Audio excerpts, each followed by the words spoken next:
Hi book friends, I'm Erin, and this is Erin Go Read.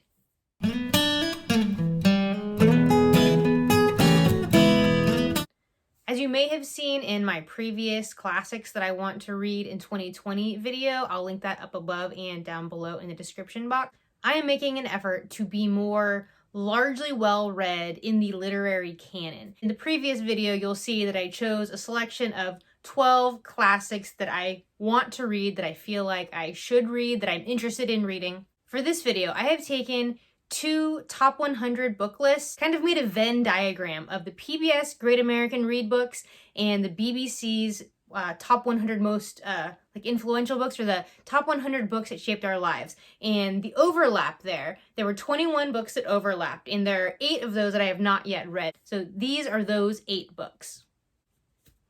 First up is The Color Purple by Alice Walker. I don't know much about this. Did Oprah do a TV movie about this? I have a vague memory of that, of Oprah out in a field. All I know about this book, it's about slaves in the South, and each chapter is addressed to God. Dear God, ...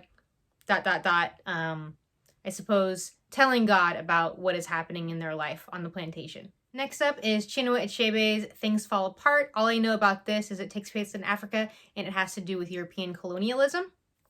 Then we have White Teeth by Zadie Smith. I started this on audiobook, and this was another one of those times where I don't think there's anything wrong with the book, but just something about the audiobook narration, it wasn't holding my attention in the way that I think the book probably will ultimately. So this was like a temporary DNF. I just need to change formats. So White Teeth by Zadie Smith. Next up is A Confederate of Dunces by John Kennedy O'Toole. This is one I really don't know anything about, and I am afraid that I'm not smart enough for it. So this one's a little bit intimidating for me, and I don't know why I have that impression, but we'll see. A book that was on my October TBR this year, did not make it around to it, is Frankenstein by Mary Shelley.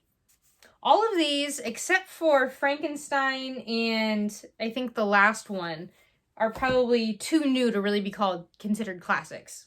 The next is Gilead by Marilynne Robinson. Heard lots of really good things about it. I don't really know what it's about, and I think I kind of want to go into it blind. I know this is also, I think, part of a trilogy, the first book in that. Then we have Their Eyes Were Watching God by Nora, Zeale, Hurston. I don't really know what this is about. I know it's told in really thick, dialect from, I think, the Deep South. Is that right? Oh, and it's blurbed by Alice Walker. That's appropriate.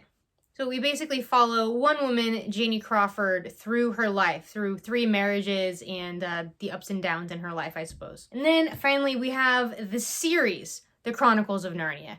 I read The Lion, the Witch, and the Wardrobe a handful of times probably when I was a kid. I never read the other ones. My parents, I think it was my dad's copy, had an old box set edition of these. I picked up this newer box set, I think around Christmas time last year, and haven't gotten around to it, and that appears on both of these lists. So I would like to read the entire series.